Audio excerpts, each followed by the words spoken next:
تیره ورځ په مدرسه تفهیم القرآن ټکنیبالا کې دستاربندۍ یوه بختوره دستوره وشوه چې پکې د خوا و شا مدرسې طالب علمانو به شمول د علاقې خلکو په ګڼ تعداد کې ګډون وکړو.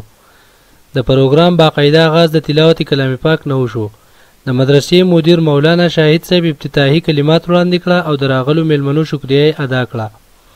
مشهور شاعر او نعتخوان مولانا سمیع الله فاروقي د مدرسې استادانو، طالب علمانو او د والدینو ته د شعر په ژبه کې خراج تحسین وړاندې کو. یاد دې وي چې په دې پروګرام کې په انګریزي، اردو او عربی کې تقریري مقابلې هم وشوې. مولانا ګل رحمان صاحب محفل په خپل خوږ غږ او د تاثیر نه په ډک بیان ومانځو. بیا د پروګرام مهمان خصوصي ځوان عالم دین حضرت مولانا کریم الله صاحب د فصاحت او بلاغت نه په ډک بیان د سامعینو زړونه راویښ کړه. مولانا صاحب زیاته کړه چې څنګه مونږ ټولو ته معلومه ده چې دینی مدارس صرف او صرف زما او ستا په مرسته قایمي دایمي دي او دا مدرسه هم د تعمیر په مراحلو کې ده. نو مونږ له پکار دي چې د زړه د اخلاصه دوی سره خپل کومک وکړو.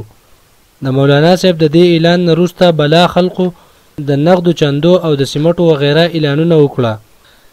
بیا د حفاظ کرامو دستاربندي وشوه او تیر تعلیمي کال رزلټ وړاندې شو او په امتحاني او تقریري مقابلو کې پوزیشن اغستونکو ته انعامونه ورکړل شو او د دې غونډې اختتام مولانا عبدالوهاب صاحب په دعا سره وشو.